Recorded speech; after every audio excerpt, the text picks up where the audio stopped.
Welcome, Coleman Report Live, November 1st edition. Hey, special guest, President of NewTek, Barry Sloan.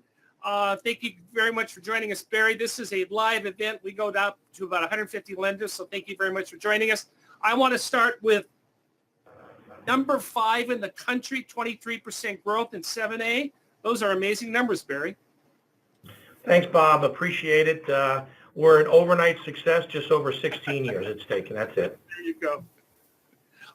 What I want to talk about, what's fascinating for me is you're a public company, so we can drill down on what affects SBA lenders. You took a hit from the secondary market. Talk about that. You sell the loans to the SBA 7A secondary market. You took a hit, but you were able to make it up. Tell me about that. Sure. Obviously, people that are using the secondary market experienced a significant downdraft in price in the third quarter. And let me stop you there. What was the percentage? Was almost what, 15%? I would say versus where we had cleared before, we had about a 25% decline 25%. in price. Okay, go ahead. I didn't mean to interrupt you. But fortunately, Bob, given our unique business model, which is getting referrals from financial institutions, we have a tremendous opportunity to select amongst a lot of referrals. So we're probably going to look at $18 to $19 billion of referrals. We'll fund 2.5% of those. So we were able to make up the price declination on volume and quality volume. So we're not cutting into credit at all to be able to make it up on the volume. Talk about that. You have a different, unique model. Traditional SBA lenders, they hire a BDO, they beat the bushes. Tell me about your referral network. Sure. So, Bob, when we acquired Commercial Capital Corp in 2003, we took a look at the issues that they had that caused them problems as a non-bank lender. It was a great case study. So what we decided to do was develop a software called NewTracker, which is a fully transparent software, and partner with financial institutions primarily, investment banks, trade associations, and we get referrals. We get over 320, 330 a day. Wow. And we've gotten over 800,000 in our life. And the referring partner just has to give us name, address, and phone number. We have coupled that recently with our LSP opportunity, where we will assemble, underwrite, and push the decision to the bank. And if the bank doesn't want it on their license and we approve it, it comes to us. So we've got this incredible network to look at a lot of opportunities, streamline technology to be able to pass the loans from assembler to credit memo to committee to pre-close, post-close, and we have our own legal. So all the staff is in-house. We have 175 employees in-house. Wow. The model has worked very well. I made the joke about overnight success in 20 years, but we've really streamlined this process. Got to ask you the question, your crystal ball, 2019, are you going to be able to sustain these numbers? Yeah, we've been growing at 20 to 25%. If we move our close rate up from 2.4% to 3%, we will be able to sustain the 25% growth and continue to make our numbers and pay the dividend that's been so attractive to our BDC investors, which is $1.80 on $19 stock. Very nice. Hey, I appreciate you coming on and got to ask the question. You have 2 LSPs, 2 loan service providers. They've been in the news. Give us an update. What's going on with that? Sure. Well, we've owned and operated small business lending as an LSP. I think for over 10 years. Robert Hawes is the executive director of that entity, and we probably got a servicing portfolio of a couple $100 million, including servicing for the FDIC and NACUA, the credit union regulator. Many people are aware that we acquired BankServe a little over 2 years ago. BankServe, unfortunately, had an incident where the FBI went into their offices in September of last year. That is an ongoing investigation. We have minimized the BankServe presence. We have moved accounts over at their request to our other LSP. And, BankServe is still existing today, but with a much diminished presence. We've maintained our Indiana great staff, so the staff is there. People are still servicing those accounts and performing LSP services, but it's being done out of a fresh entity. The 2 executives are no longer with our company. We wish them the best of luck. And give us the name again. So the LSP operated by New Tech operates under the brand name of Small Business Lending, SBL. And we put a New Tech in front of that. New Tech, Small Business Lending, yes. Barry Sloan, President, CEO. I appreciate your time. Thanks, Bob. A pleasure. Well, that was interesting, Barry. I really appreciate you coming on. I want to bring in Lance Sexton, and we got two other guests coming to join us. Lance, welcome. Yeah, it's good to be here, Bob. Good to hear Barry's words. Yes. That was gracious of him to come on. Bob Judge, President, Government Loan Solutions, President, Founder, and Thomas Kimsey, CEO of Thomas USAF. They're here to pitch. We've been pitching these two great events. Let's start with the National Rural Lenders Roundtable in Washington, D.C. And Thomas, this is the only USDA BNI event. And the little known secret is you charge what to attend this event in Washington, D.C. on December 5th? Thanks, Bob. Thanks for the opportunity to be here this afternoon. And yes, the National Rural Lenders Roundtable annual conference in D.C. on December 5th is free. I don't think you hear that very often from many conferences, but it's free. So anyone listening or your other audience that would like to attend, we would love to have you there. We're a sponsor of that. It's a great event. We've been doing this for about 15, 16 years. You have two great speakers. Who are they? So we have the chairman, Congressman Adderholt, that will be there, as well as our Senator David Perdue will be as well. So we feel like we've got a great lineup. The continuing resolution, we believe, runs through that Friday the 7th. So hopefully the congressman and senator can give us a specific update of where we are with that. And as well as we'll have the BNI staff there to give us an update on where the programs are going in 2019 and budgets. If you do BNI lending, are interested in it, get on a plane, get to Washington, D.C. It's a great event, and you get to meet the BNI staff. It's going to be post-election, so we'll have a little bit of clarity of what's happening in 2019. We're going to be blasting out in the next hour in our Movers and Shakers a link for that, so be sure and go on to that link and register. Thomas, thank you very much. Thank you, Bob. Bob Judge is a co-sponsor with me at the secondary market. Bob, is our event free? No, it's not. But I think it's well worth. I think it's well worth the cost, though, for those who are involved in any form of loan selling or investing. Bob, we've been doing this for 11 years. First of all, who's our keynote speaker, and give an overview of the agenda. Well, as always, we'll have John Wade will be there as one of the speakers. Also, very important, he runs the secondary market for 7A. And Senator Reich will be there as well, which was a tremendous get for us to have him be our keynote speaker. And a lot of the usual people who are experts in this field, I think having to do with loan sales, especially 7A, myself, Scott Evans, who's with GLS as well as other people. So it's a great opportunity to talk to people who are involved in this every day, both from the lending side, the pool assembler side, as well as the investing side. Yeah, and we put together this nice little logo. We got 4 tiers. We got the sellers, which are the banks. We got the brokers who push this market. We have the Wall Street investors, and we have SBA. And you sort of minimize that, but we get a lot of input from SBA, and they're there to meet the lenders who are selling and using the secondary market, and they solicit the feedback. Yeah, it's always great. This is probably the best opportunity to get to talk to someone like John Wade, again, who runs the secondary market for an extended period of time, and hear his thoughts. There's no other opportunity like that in the industry, especially this year with the market, as Barry alluded to, down 25-30% in the last couple of months. That's probably the worst. That's the worst decline since the credit crisis. Prepayment speeds have doubled this year. What kind of impact is that going to have going forward? So there's a lot of things going on in the 7A world that have impacted a lot of people who sell their loans, and they really should be there to kind of get an idea of what to expect next year, changes to the program, whatever it might be. We also discussed the SBA 504 market as well as the USDA BNI market. We plan these events back to back, so come to Washington, sign up for the National Rural Lenders Roundtable, and we pay a little bit for the summit, but well worth it. Bob, thank you very much. Thanks, guys. Thanks, Bob. Thanks, everybody. Thanks, Bob.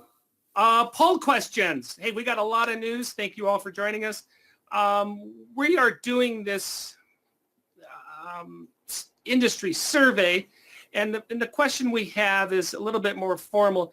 Do you support what SBA is proposing on the credit elsewhere and personal resource test? Basically, they're saying if you have excess cash, you're going to have to put that cash into the financial package. What do you think? Bob, I think one of the things most participant lenders want is just some clarity, because we had a personal resource test, then they took it away.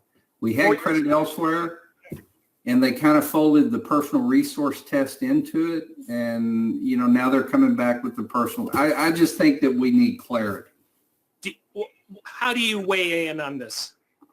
I tend to somewhat, I agree with new rules simply because it'll provide clarity to SBA lenders. Right now, we're not real sure when we look at a personal financial statement and we see liquidity, how much of that we need to get them to put in. So, I just like real clarity in personal. When we look at a 413 and we see cash balances, how much of that are we expected to have them put in?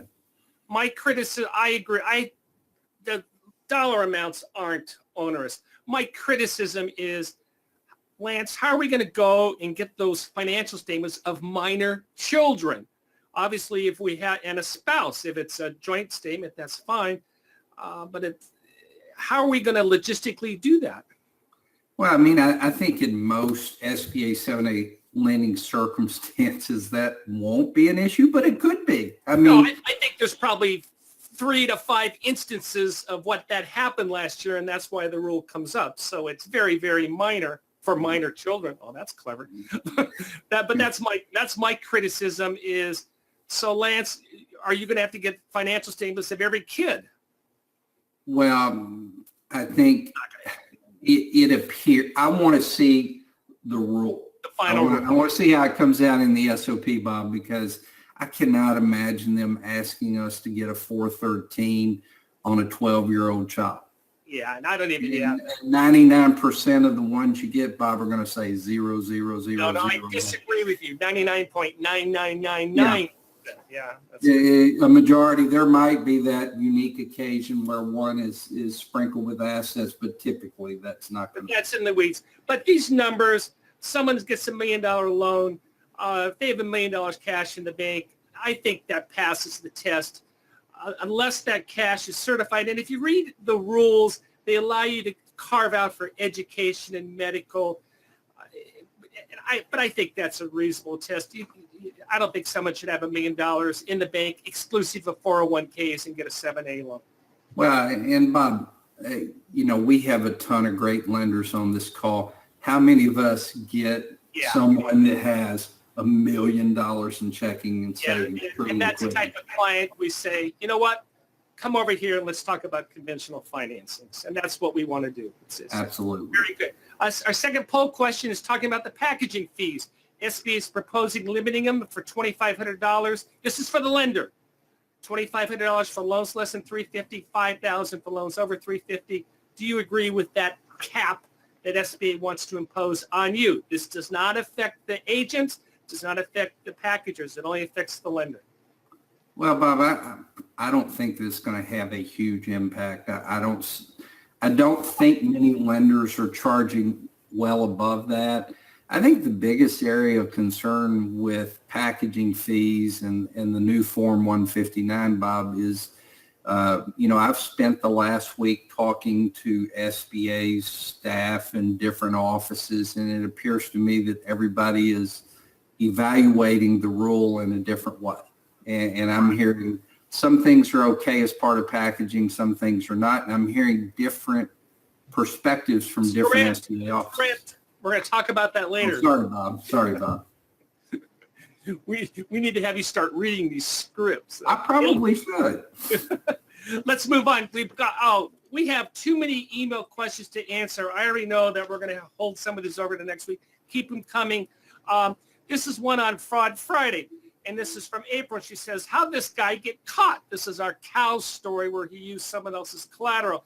This was my response. I said, they get caught when they stop paying the loan. It goes into liquidation. The lender has to seize the collateral. It's not there. Lance, you're a liquidation guru. Am I correct?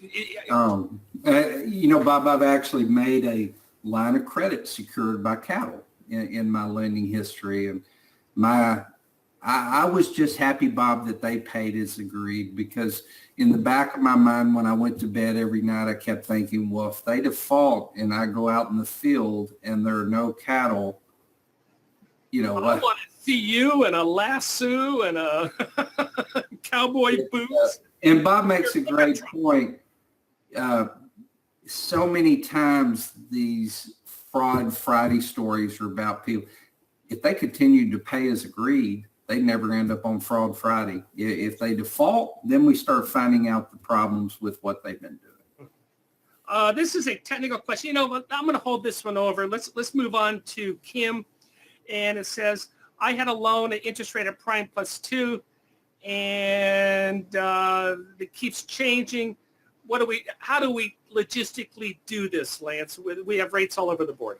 Well, what happens is the date you put it into SBA 1 or E-Tran and get the SBA loan number is the date that the initial interest rate is set.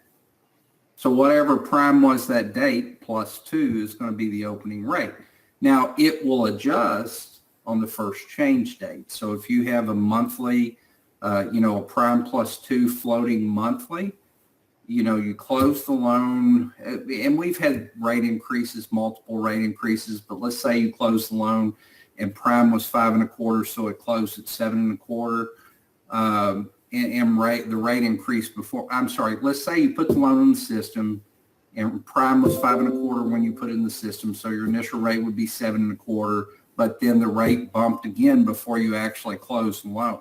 You're still going to close that loan at the rate that was in existence when it was put into the system, and then the first change date, it will adjust to the new rate. Very good. Penn asked us a great question regarding home equity lines of credit. And here we have a husband who's the sole owner of the business. They have a home equity line of credit they want to use for the equity injection, and the spouse has sufficient income to pay for that. But he says, hey, but the husband's a signer on the note and is still obligated to pay if there's a divorce or there's a death or something bad happens. My response was, that's what SBA says, but the lender has the final authority. Just because that the owner comes up with this structure doesn't mean that you have to automatically accept it. Correct, Lance? That's correct, Bob. Typically, and we're talking about equity injection here, if they're using a HELOC as part of the equity injection, absolutely, you've got to have a secondary source of repayment that's outside of the borrowing business entity. My response was, because SBA says you can use that as equity injection, you as the lender don't have to do it. If you don't, yeah, you have the option. That's the thing about the SOP 5010-5J. It sets minimums and maximums, minimum requirements and maximum requirements. As a prudent lender, you can accept those, or you can require something different. Just because they want to use a home equity line of credit as part of their equity injection, as a prudent lender, you might choose not to accept that. Especially if they've maxed out the house, they're putting everything into it, they have no capital reserves. I think you're fine to say, we're not going to do this transaction. We're not going to. But it does have the one absolute requirement that I want to make sure everybody knows. If you've got LAS Incorporated owned by myself as the borrowing entity, and I'm going to use a home equity line of credit on my house as my equity injection, my wife needs to have enough income if I'm working in that business to make that home equity line of credit payment. Very good. All right, Lance, here we go back to the script. This was a great email we got from Shonda, and she sent this list of stuff to SBA and says, hey, can I charge for that? And SBA says, well, again, Bob, I've talked to, and I read this email response, and it was from Citrus Heights, and from a, a seasoned SBA officer at Citrus Heights. And, I've talked to other SBA offices and I've gotten different responses. And when you read the release of what can be, if you look at the 5010-5J or any of the releases related to the new Form 159, it certainly leaves a lot of gray spaces in what can and cannot be considered part of packaging fee. I taught a webinar on the 159, and I tried to encourage people, when you're documenting your packaging fee, to be as generic as possible, because what happens is SBA is going to grab a form and say, no, you can't do that. But I'm sorry, Lance, I was going to clarify just so we're not confusing anybody. All of these items are not eligible to be charged for a packaging fee to the applicant. Couple things. The SOP is real clear. You can't charge for underwriting. So many of these items would be considered part of underwriting.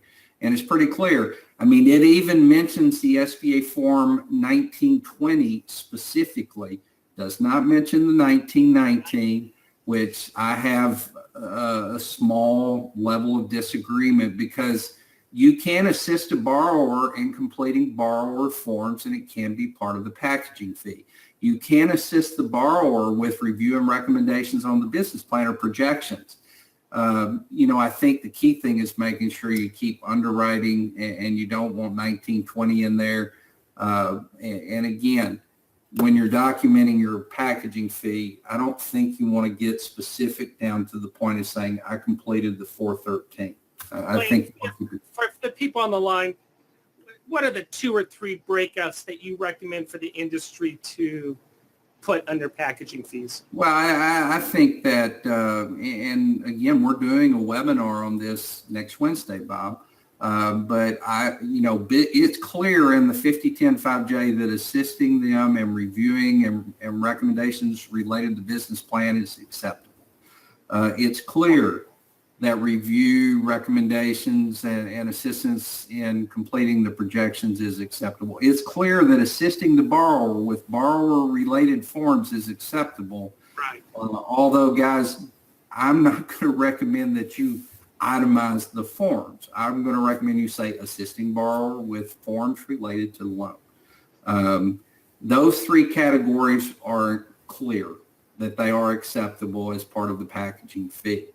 So, and there's some other categories I think you can include, but I think the biggest takeaway is no underwriting. Anything that could be remotely considered underwriting, none. And somebody asked about time spent on SBA 1 input.